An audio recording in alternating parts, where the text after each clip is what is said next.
JT Crowley is Talking Books. On this show, you'll hear from emerging talent and seasoned veterans from around the world. Hello, I'm JT Crowley, and today on my show I have the great privilege of talking to Sean Poage from Portland, Maine in the US about his historical fiction trilogy series, The Arthurian Age. So all you historical fiction buffs out there, sit up and pay attention because these books are for you. Today, Sean has published 2 books in the series, The Retreat to Avalon and The Strife of Camlan. The third book, which is actually the prequel to the whole series, 3 Wicked Revelations, is due out shortly. Sean grew up moving around all over the place, and when he left high school, like most of us, he was unsure as to what to do with the rest of his life. He joined the US Army, serving in the military police. He worked in law enforcement, field training, and undercover drug investigations. His duties took him to Germany, Honduras, Saudi Arabia, Iraq, Cuba. He also served as a police officer in Florida, SWAT officer, and gang investigator.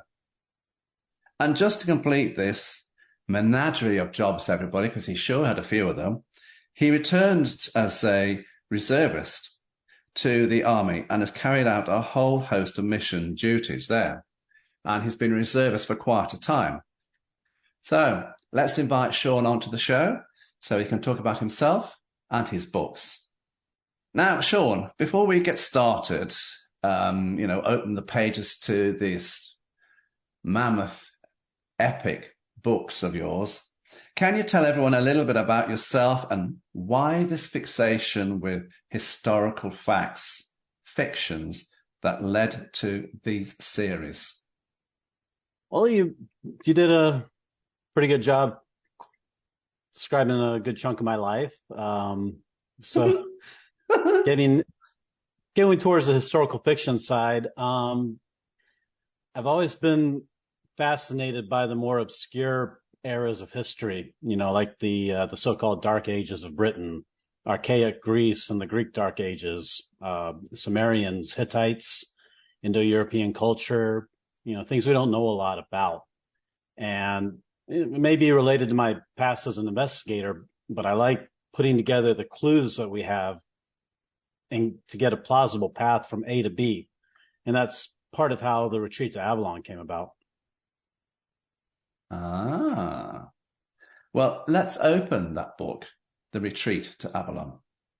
This is the first book here, everybody.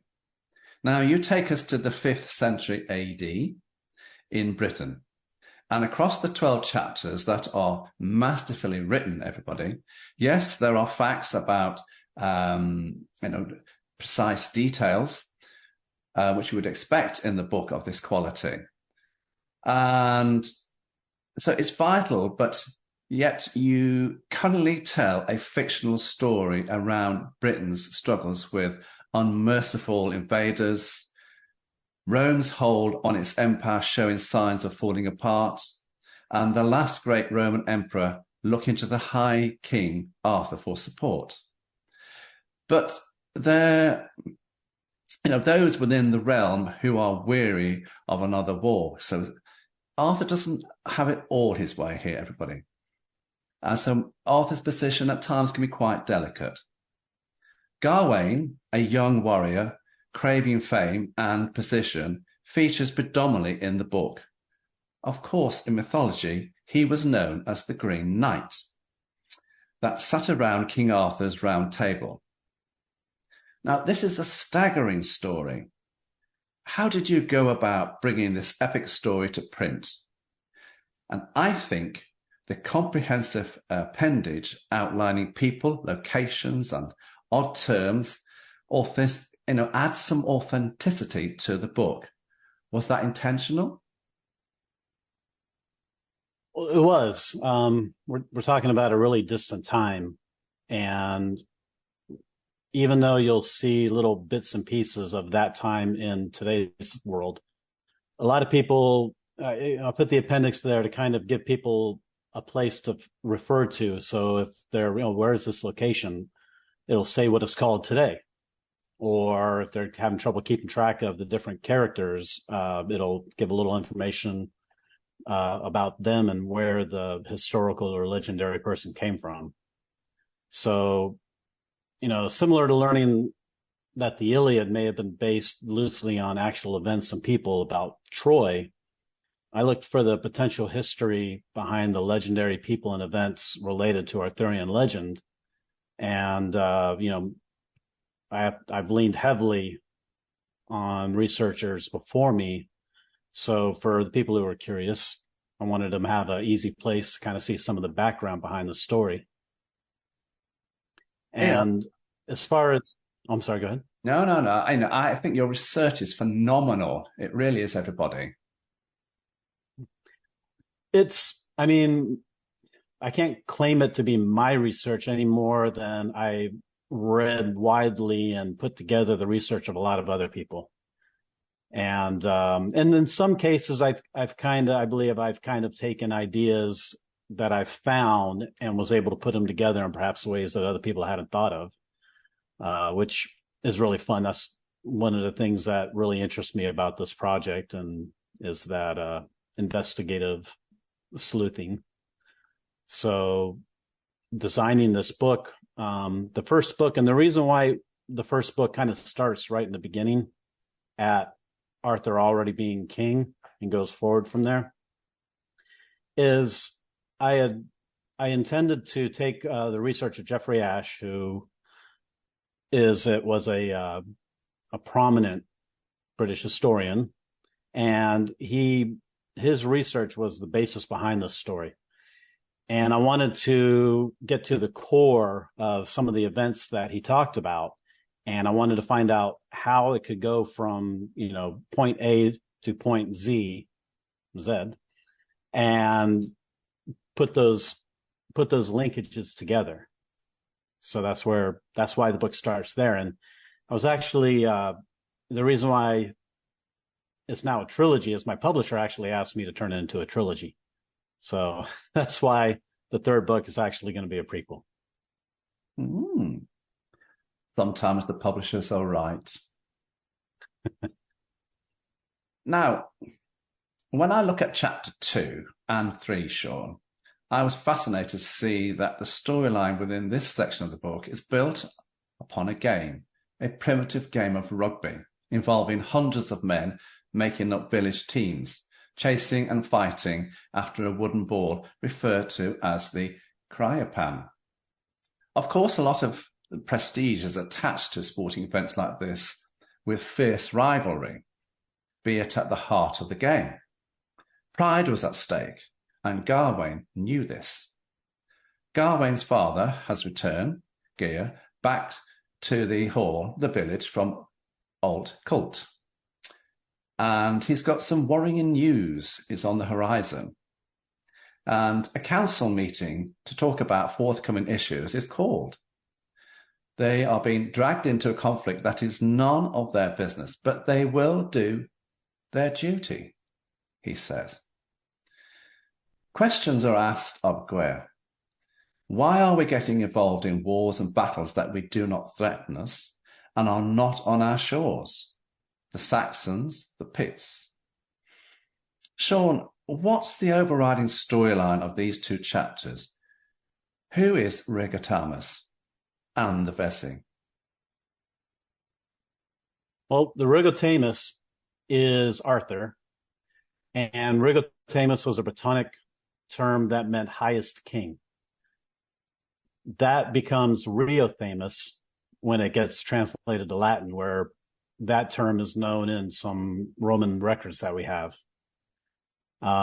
Because most of the Britons would have spoken Brittonic, which was a Celtic language, they would have most likely referred to him as Rigotamus. But when you get over to Gaul and France, that area, it was still much more Romanized, so they would have probably said it something more like Riothamus. The Vesi, that is a term at the time that's closer to what they would have said than Visigoth, which is how we know the Germanic tribes that was taking over Spain and France at that time. But so the storyline. chapter. No.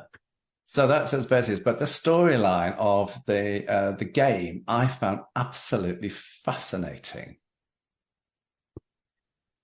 Well, one of the things I wanted to do with the book is immerse people in the Dark Ages, or this what they call the Dark Ages, but this time period that a lot of people don't know about. It wasn't plate armor and tall towers. It was chain armor, chainmail, and wooden castles on hilltop fortresses, and the Koreapan game is something that was likely played around that time. There was old versions of what became eventually things like soccer and rugby and things like that, football, and there was variations of it in Wales and Scotland.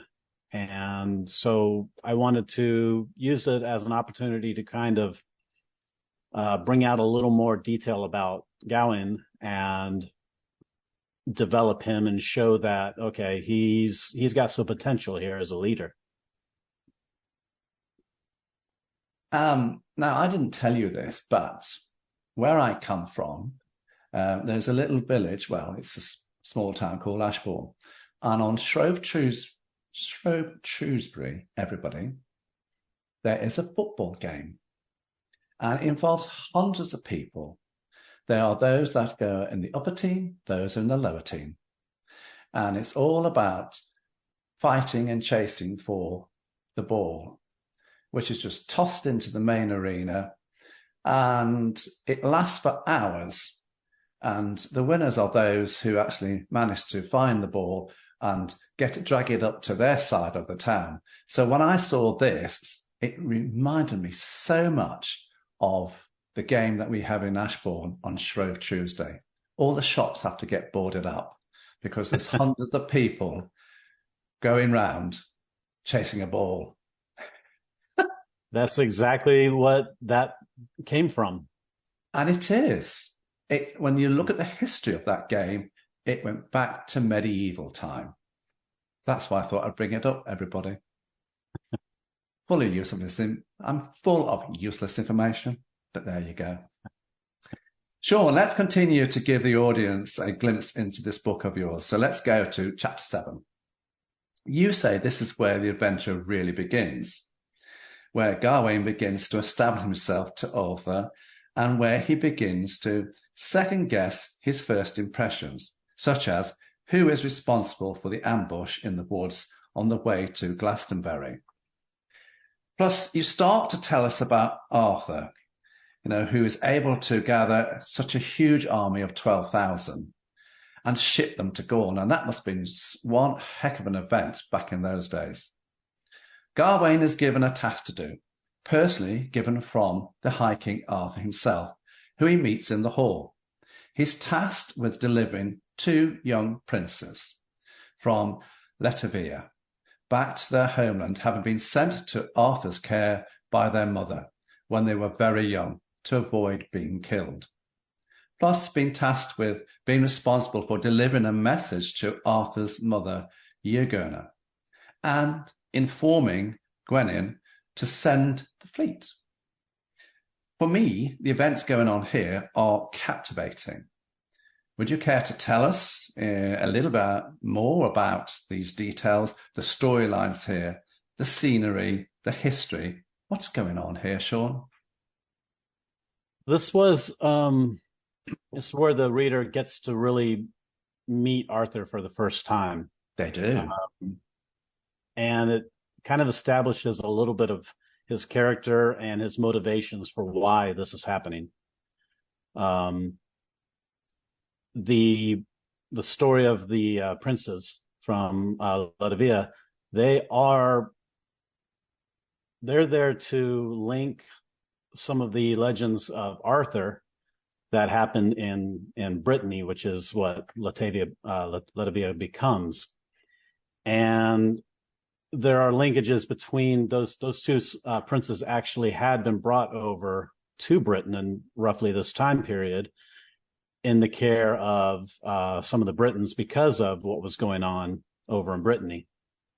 And so I take these little snippets of actual history and legend, and I start stringing them together, and it actually surprised me how easy it was to line these storylines up.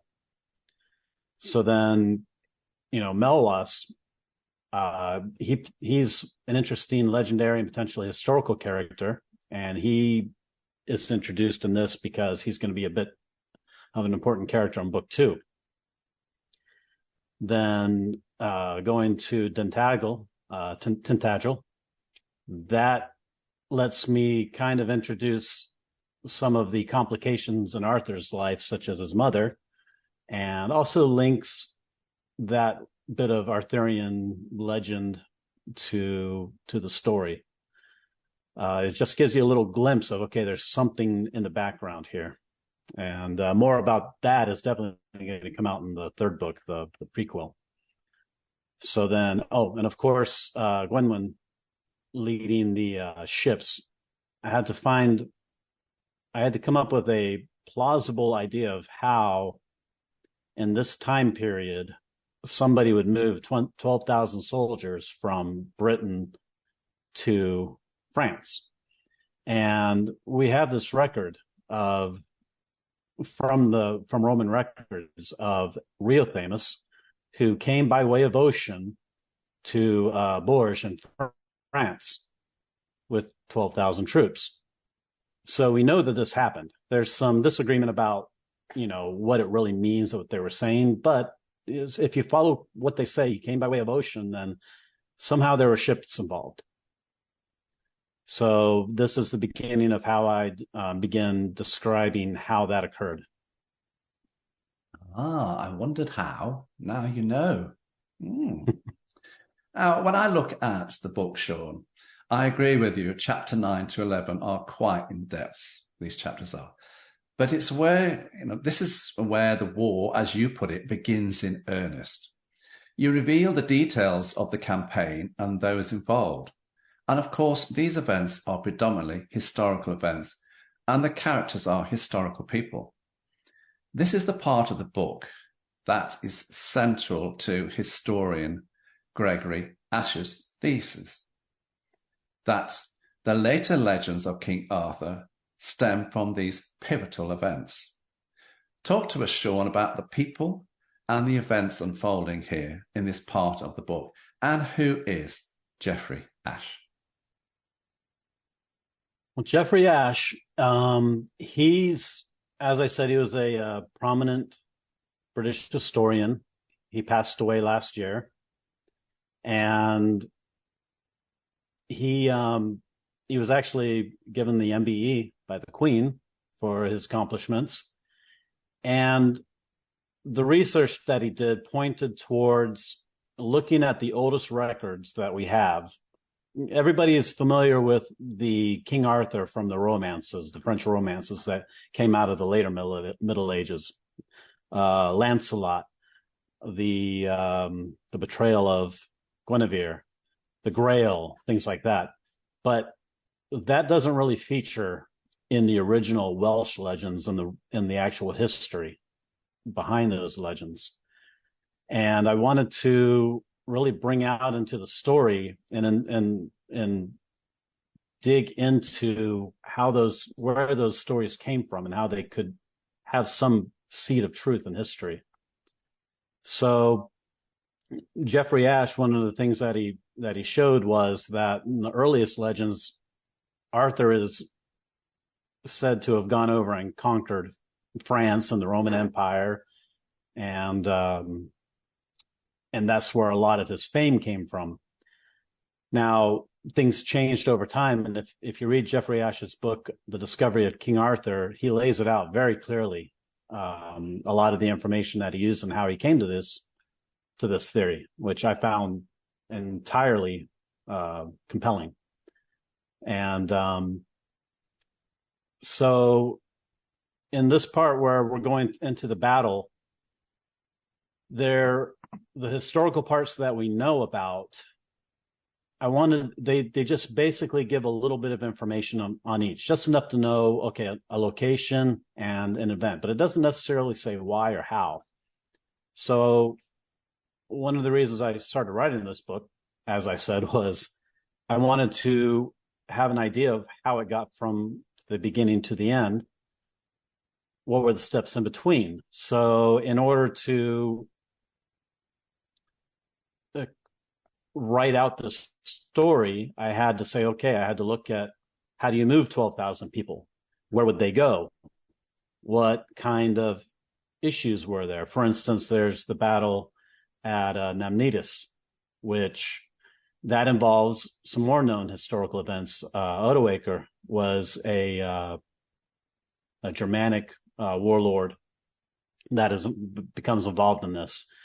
And the way things lined up in some of these historical records, I was able to start connecting dots, and all the way from Britain to the Loire Valley, to Bourges, to the battle at Diols, and then the retreat to Avalon. And then I had to figure out, okay, how do we get back home? And so that's kind of how that whole process went. Ah. See, I told you, everybody, he does an awful lot of research to create these epic stories. They are mammoth books, fabulously written, and highly captivating. Well, that's book one. As I said, there are 3 books, so let's go to book 2. Sean, I'd like to move on to the second book, The Strife of Camelon, for I feel we've given the audience enough of a taster, so we're going to move on. Now, Retreat to Avalon covers a period of a year, but the second book takes us on a journey over the next 20 years, which ultimately brings us to the battle, the last battle, that is, of Arthur's reign. Historical and potentially historical events play a significant part in the eventual emergence of England and Wales as we know them now. The Britons were very often uncooperative when it came to comprising. In actual fact, they were stubborn sometimes and difficult to manage, and those in authority struggled in Arthur's golden age to maintain some kind of cohesion, grudges and politics as usual getting in the way. Plus the Anglo-Saxons weren't exactly playing ball. Now these books clearly demonstrate your passion for this historical fiction area. Why did you choose in this second book to concentrate on historical people and events in a time period of 20 years? And do you think this book will capture the imagination of historical fiction buffs and spark more interest into the legends of Arthur? I certainly think so. But do you? No, thank you. The Strife of Camelon it covers 20 years, because rather than focusing on the thesis of Geoffrey's, the battle in France, it follows on to what happens after that. And there's 2 other battles that are key to this, and one of them is the Battle of Mount Badon, and that's actually a known historical event.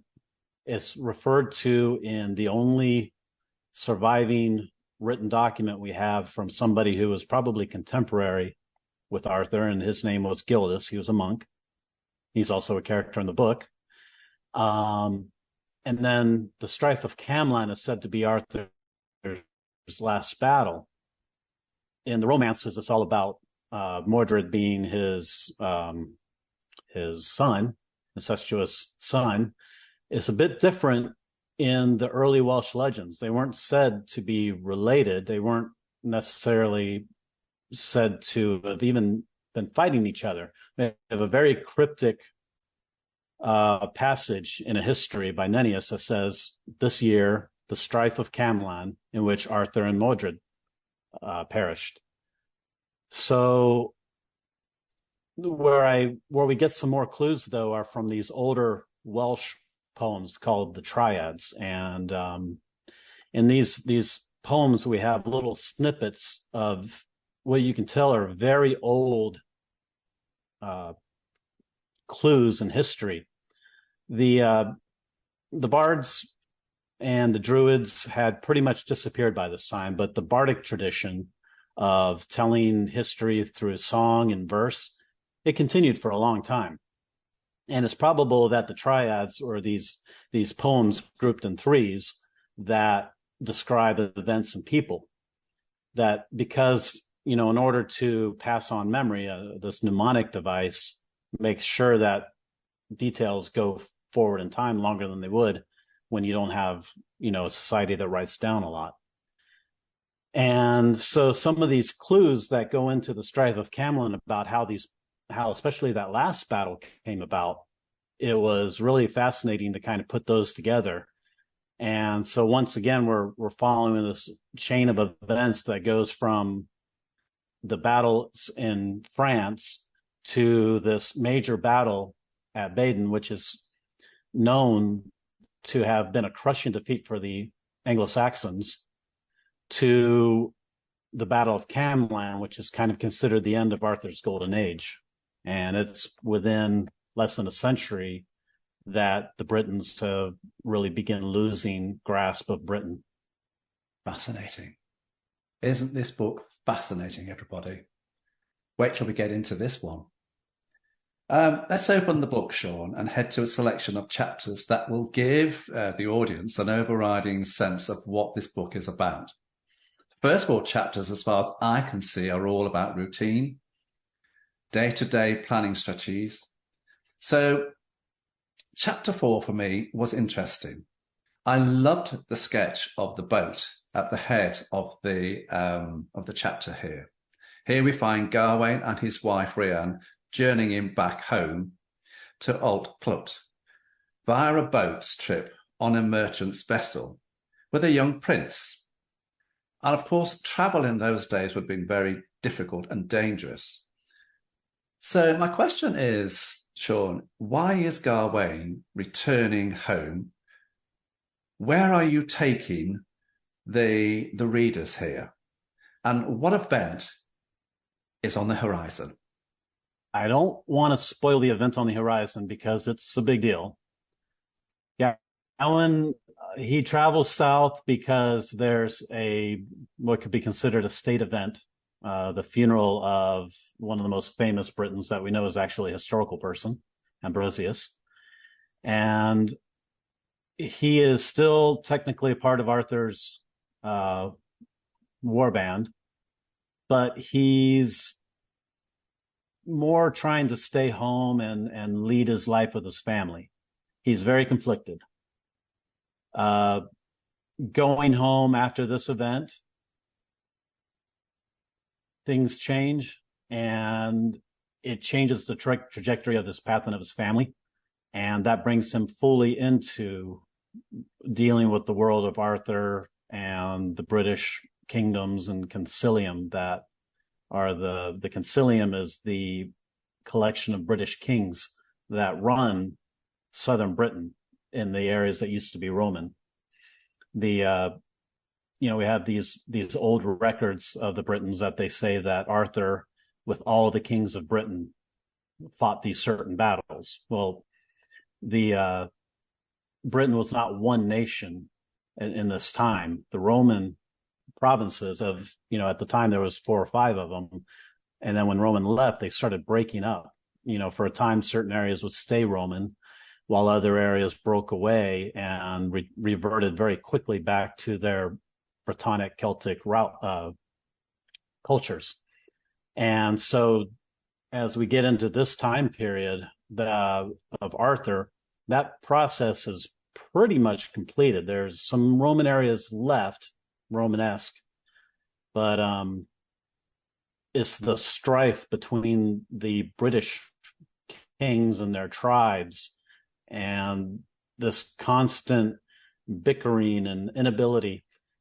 In the first book, when Gawain meets Arthur, he's reading something on a shield that says, I have to search my memory, fighting singly, all are conquered.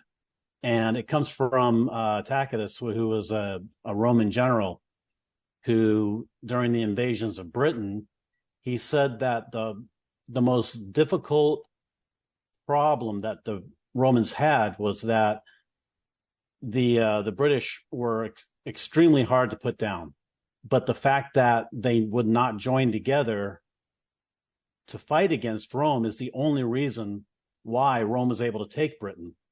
Britain remained Rome's most troublesome province throughout its entire history, but it was this inability of the Britons to unite that made them vulnerable to the Romans and then later to the Anglo-Saxons. And of course, the young prince does come back in the story later on, everybody. But what his role is, go and buy the books and you'll find out. Now, Sean, chapter 5 to 8 are about Gawain dealing and coming to terms with, events that have happened. Hugh is behind all the Scotty raids. He wants to teach Arthur a lesson. Will he return or follow Arthur to Gaul? Wait and see, everybody. For me, chapter 6 brought this section of the book to the fore. But I have to say, the sketch of a market with Roman-style buildings in the background caught my eye.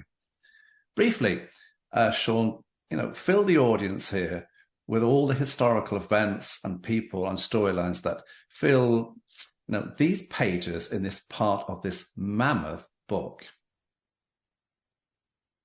Well, the drawing that you referred to is, trying to remember the town name today. I think it might be Chester. Mm-hmm. And it was, at the time, it was one of the more populated towns that had remained. After the Romans left, many of the British towns depopulated.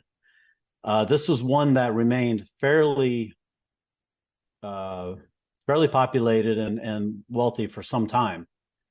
And so, aside from wanting to kind of show, this is what this life looked like here and how they took the old Roman Forum and turned it into a market area. We know that happened. The description of the place where he meets the bishop, that was an actual building, and the description of what they found, I was wondering why was it designed this way? And so if you read the book, you'll see that it kind of that they used it for a certain purpose, which I thought was kind of an interesting approach. Very interesting. And, yeah. So, and the events with Hwyl, leading all these raids, there's actually in a town in Wales called Ruthin. There's a stone, and we actually went there to look at it. We got a picture of it. It's still there, and it is tied to this story in a way that one of the chapters actually has a picture of it. I think it might be 8. Yeah, has a picture of it, and so I don't want to give it away. But don't give it away. There. Don't give it away. There, you can go and see it today, and there's a very interesting legend behind it. So that's again pulling all these different legends together into one coherent story is how we got to that point. I wondered how you did that. Now, I have to say, Sean, the next section of the book, chapters 9 to 12, I found gripping.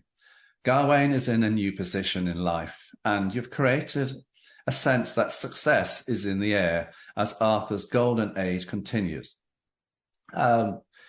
This must have been a very exciting part of the book for you to write. In chapter 9, you set the timeline 477 AD. Gawain and Rhian have a new family. A new Saxon warlord appears on the horizon. Gawain, and only him, is called away from the lands Arthur has given him. Maglacunus, the prince, Gawain and Rhian have travelled with on the merchant's vessel turn out to be highly capable of fighting his own battles. So this young prince, I said, he does come back. He's very capable, everybody, but he's a very young prince. The kingdom at the Concilium playing down their wealth and exaggerating their misfortunes in chapter 10. Hughl's execution Merlin's appearance at the Concilium's Council in chapter 11. These are busy but fascinating chapters. These chapters, in my mind, are you setting the scene for what's about to come. Talk to us about them, and what can the reader glean from them? What can the reader pick out between the pages here, Sean? Well, this is, in the beginning, this is leading up to the Battle of Mount Badon, which according to Gildas, was the greatest battle of the Britain's time period, had the most effect against the Anglo-Saxons. In 477, the Anglo-Saxon king warlord Ella is said to have arrived. So I start tying together his arrival and then this eventual chain of events that leads up to the Battle of Badon. So going on from there, what were some of the other questions you had asked? Sorry. So I said, these chapters are, very busy and, fascinating. And it's to do with, I'm asking you, how do you set the scenes, what's about to come? There's something about to come down the line, but don't give it away too much, but just give us a glimpse of what's coming down the line.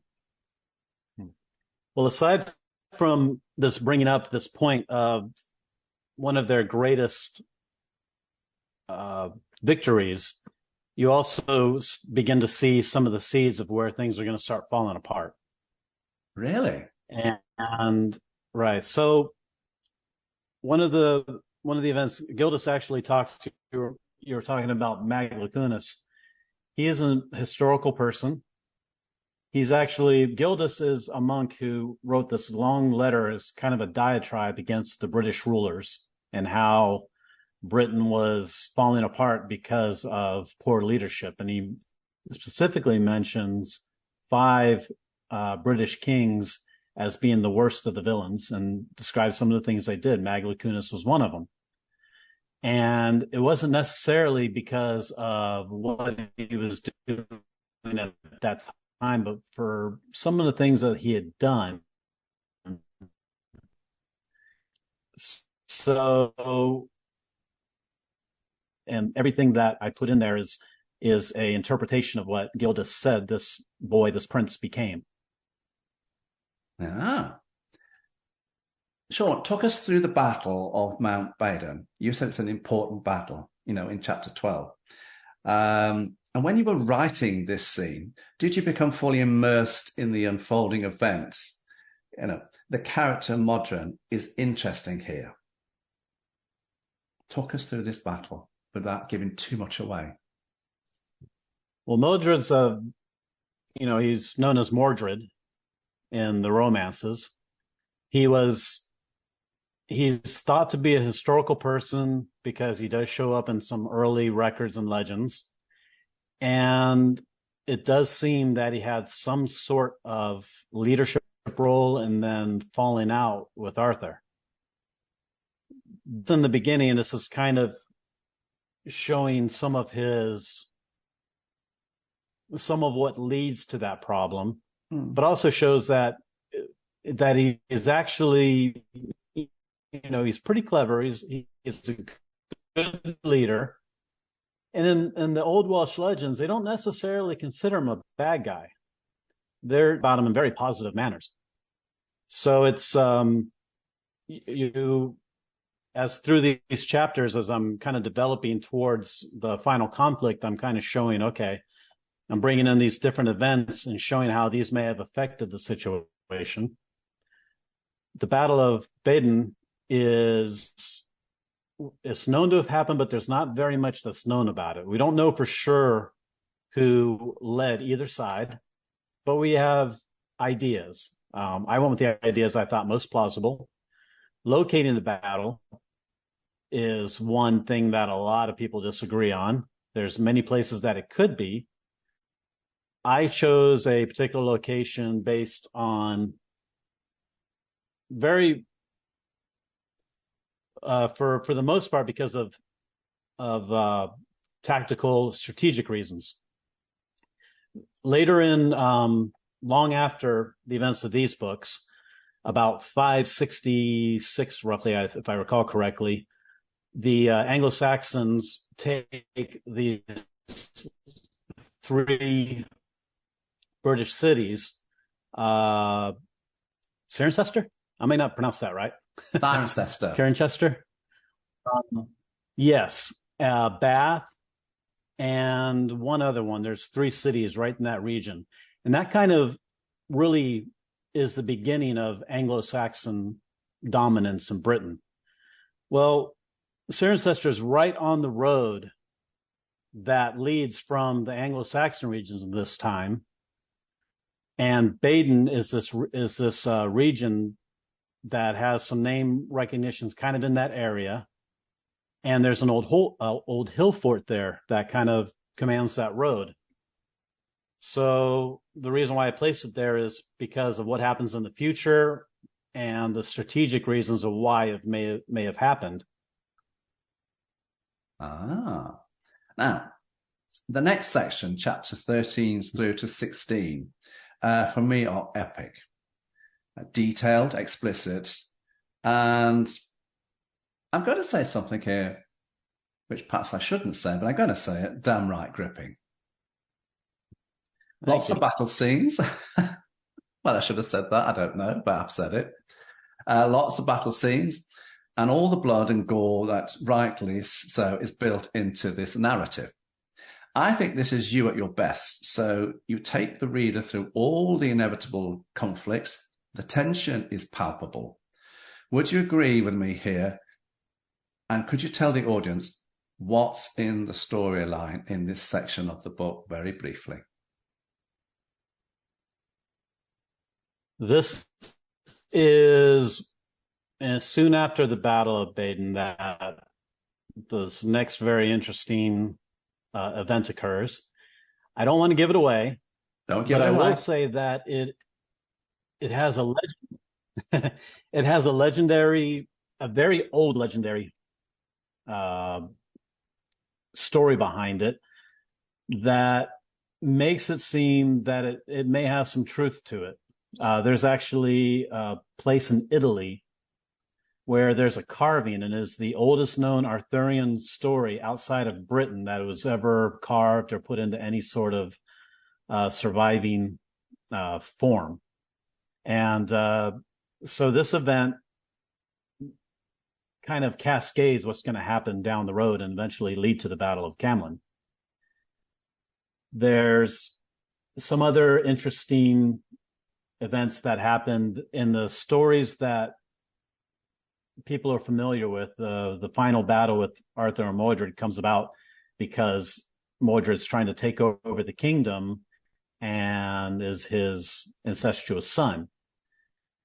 There may have been something to the issue of trying to usurp the kingdom. I played a bit more nuance than that through this story, but there's a few events that actually are said in older Welsh legends that actually led to the Battle of Camlan, which the Britons, the Welsh, call one of the three feudal battles of Britain. Reason for it, and it was pretty much destroyed Britain as far as the Britons were concerned. So the bringing up to this point in the battle, it's got a lot of spoilers that I don't want to give away. Don't give it away. Pretty much give it away. If you want to know what's happening here, go buy the book, everyone. Right. Yeah, pretty much every event is not something that I just invented. It's taken from snippets of legend and put together. Chapter 17 wraps up the story and gives us a glimpse of the world ahead and hints at what can be expected in the third book. Did you deliberately set this chapter out in this fashion? I did. Because I knew I had to go, in order to do this as a trilogy, in order to tell the beginning of Arthur's story.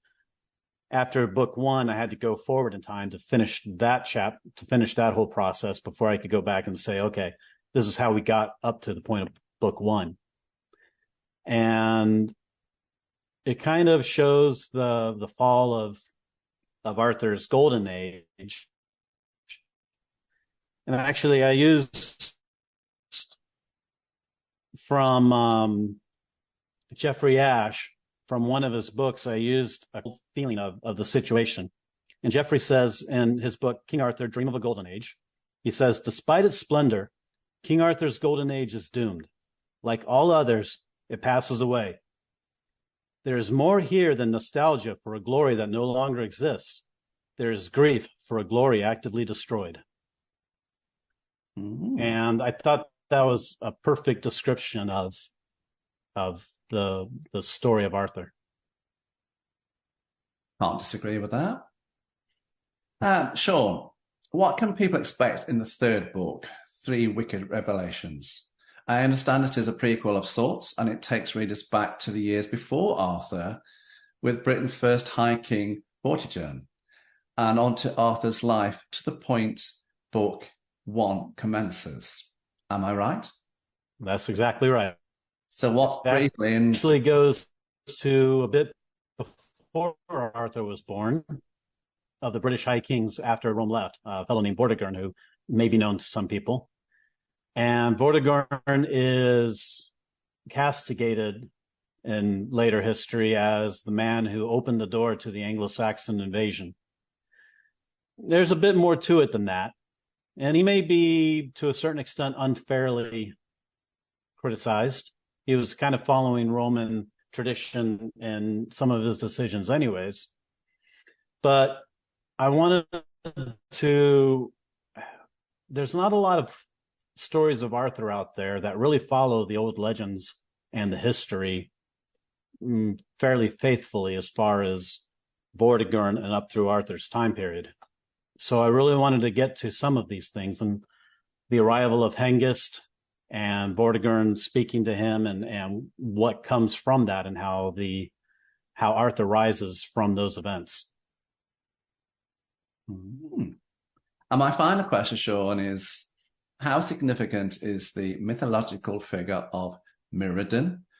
And I do apologize to anybody who's Welsh for my pronunciations here, but of course Mirrodin is Merlin throughout the books. You said it was challenging for you to write a magical character in such a realistic way. He's very much a background figure, but as we all know, he plays a very important part in his historical fiction writings of Arthur's legends, the Arthurian age. Talk to us very briefly about the position you've got Merlin here. Merlin is they pronounce it Merlin. But I just say go with whatever sound works for you. Merlin was a fun character for me to write. There's a lot of discussion about whether it was real, how much he had to do with the Arthurian history. The role that he plays could have actually been taken by anybody, but it works extremely well for Merlin. And, at the time they would have believed wholly in magic. I don't want to give away too much about him because he pops up throughout the books at different times, and he seems to know quite a bit. And trust me, I actually have a logical reason for why he does everything. And down the road, I'm thinking I might actually do a book just on his life that kind of shows all the background stuff that he was behind. So we've looked at the books here. You've hinted at what's in the third book. So are there any more books coming down the line? Now, I know you've put a book out recently, Hengist. Do you want to very, very briefly tell us what this book is about? Well, according to early British records and Anglo-Saxon records, Hengist was the first of the Anglo-Saxon kings in Britain. And not of all Britain, but the first of the Anglo-Saxon kings of a small part of Britain. And he's oftentimes thought to be a myth, but there's some reason to suspect that maybe he actually was a real person. And J.R.R. Tolkien actually believed he was, because in addition to the Finnsburg fragment. And those two refer to a particular battle that this Hengist was involved in. And in the Tolkien's book, Finn and Hengist, he kind of describes and explains a lot of the background to this. And I was kind of surprised nobody had ever taken this and turned it into a story. It was a very interesting and I think plausible chain of events of what leads Hengist to Britain, where he eventually becomes the first Anglo-Saxon king and has all this conflict with Vortigern and Arthur and all the legends that come from that. So who do you see as your market for your books? You know, who would you like to see reading your books? Young, old, mature people? Who? Everybody. It's I've had, people of all ages, younger kids will have the hardest time with it because it's not written really as a children's book. It's more written for adults, but there's not a lot of graphic descriptions in it. No graphic sex at all.